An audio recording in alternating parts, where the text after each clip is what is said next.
Bonjour à tous les amis, bienvenue sur la chaîne Sofiane Ronaldo 7. Donc les amis, aujourd'hui on se retrouve pour une nouvelle vidéo sur la chaîne. Tout d'abord, je tenais à m'excuser à tous les abonnés de la chaîne pour non-présence lors du match de Manchester-Real Sociedad, défaite 1-0 de Manchester. Du coup les amis, j'étais un peu malade, là comme vous pouvez le voir, je suis encore un peu malade.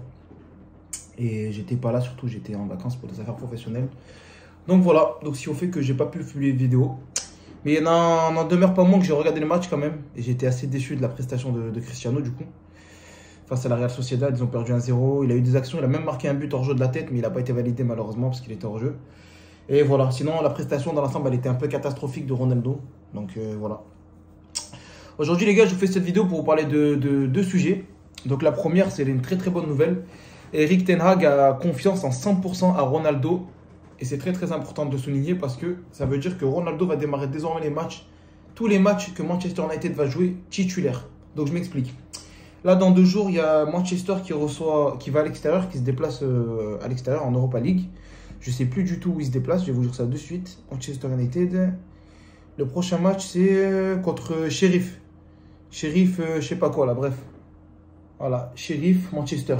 Équipe de Fada, Sheriff, Western, ils sont morts. Voilà, donc Cristiano Ronaldo va bien évidemment jouer titulaire pour emmagasiner un peu encore des minutes de jeu, de la confiance. Et dans la logique des choses, selon les médias anglais, le Sun, etc., il sera désormais titulaire en pointe de l'attaque à Manchester United.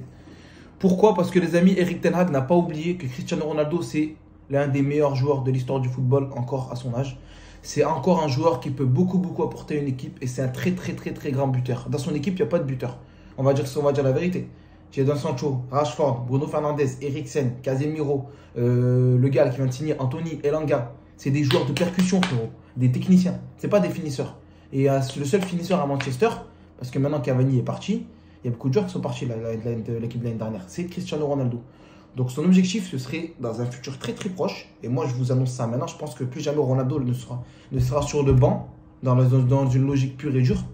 Plus jamais Ronaldo ne sera sur le banc de touche. À partir de ce match-là, qui va arriver là en Europa League. Donc je pense qu'à partir du match qui va arriver en Europa League, où il va marquer là, je dis c'est sûr qu'il va marquer, vous avez ma parole. Je dis Ronaldo va jouer, il va reprendre la confiance, il va marquer, tout va bien se passer. À partir de ce match-là, vous verrez que Ronaldo va jouer tous ses matchs désormais en tant que titulaire indiscutable. Donc voilà, donc moi je trouve que c'est une très bonne nouvelle, je suis satisfait de cette nouvelle-là. Ça fait plaisir parce qu'enfin on retrouve le CR7 titulaire qui va enchaîner les matchs, qui va remarquer des buts comme il nous a toujours... Comme on l'a toujours vu quoi, dans nos écrans, on a toujours vu un Ronaldo qui était au top de sa forme et qui malgré son âge faisait le boulot, donc ça fait plaisir. Ensuite, deuxième nouvelle les amis, et là j'ai peur pour Manchester que ce soit un volte-face pour eux malheureusement maintenant qu'ils se rendent compte que Ronaldo est un joueur de malade. L'année dernière il leur a prouvé mais ils l'ont un peu mis sur la sellette, ils ont voulu s'en débarrasser, Ronaldo a voulu partir, au final il reste, bref.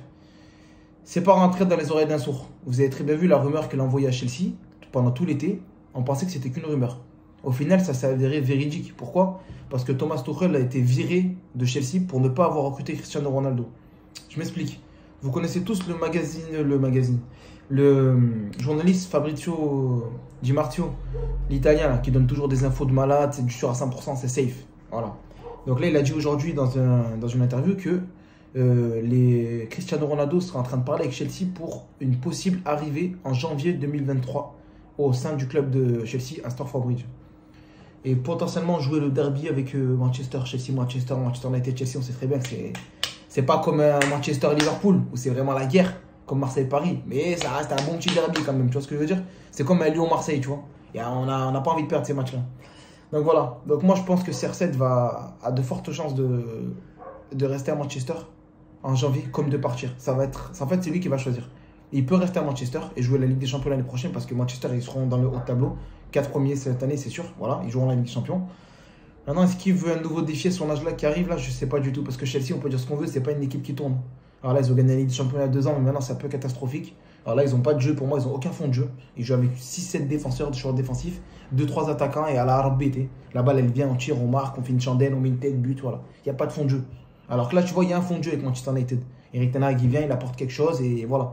Et ça pourrait permettre à Ronaldo de rester encore 1 ou 2 ans et de finir sa carrière peut-être à Manchester ou une petite année sympathique à Lisbonne ou quoi. Mais en tout cas, je le vois bien encore cette année et l'année d'après à Manchester en tant que titulaire indiscutable au sein de l'attaque de Manchester United. Voilà. Donc voilà. Et pour finir, les gars, dernier sujet très important. Cristiano Ronaldo a refusé une offre de malade de l'émir du Qatar en Arabie Saoudite à hauteur de 250 millions sur 2 ans. Ça fait un contrat de 125 millions par an. Et je crois que j'avais vu sur Internet 2,8 millions ou 2,4 millions par semaine. Est-ce que vous vous rendez compte, les gars? Tellement que le mec, il est compétitif, il préfère... Bon, après, il est milliardaire, donc aussi, c'est compréhensible. On va pas se dire comme nous, par exemple, nous, là, on arrive, on nous propose 2 millions par semaine, on signe direct. On donne, on est pro demain, on n'a aucun palmarès, on n'a rien, on signe direct. Parce que voilà, on a galéré, voilà. Mais Ronaldo, il est milliardaire, donc je pense que l'argent, il s'en fout. Donc c'est pour ça qu'il a refusé ce contrat exorbitant. 2 millions par semaine, ça se refuse pas. Aucun footballeur le refuse. Ronaldo l'a refusé. Pourquoi? Parce que les gars, même à 37 ans, le mec, il veut de la compétition. Il veut jouer à la Ligue des Champions, il veut de la compétitivité. Il a toujours dit, jusqu'à que je serai encore footballeur professionnel, je ne jouerai pas pour l'argent, je jouerai pour la compétition. Donc voilà. Donc ça m'a vraiment étonné de voir que Ronaldo refuse cette offre-là. J'étais choqué, j'ai dit, waouh, c'est un truc de malade. Il a refusé 2,5 millions par semaine. C'est du jamais vu. C'est du jamais vu. Donc voilà les gars, dites-moi dans vos commentaires ce que vous pensez de tout ce que je vous ai annoncé aujourd'hui. Il y a une possible titularisation de Ronaldo dans tous les matchs à venir de Manchester. De s'il va partir à Chelsea selon vous. En janvier 2023, s'il va rester à Manchester. Et retrouver une place de titulaire, ce qui serait logique. Et voilà, dites-moi ce que vous en pensez les amis. En tout cas, ça m'a fait plaisir de faire cette petite vidéo. Donc je vous dis à très bientôt la famille. Je vous aime, bisous, ciao ciao. Je suis malade, ça passe même pas le sud, je le refais. Reste tombé.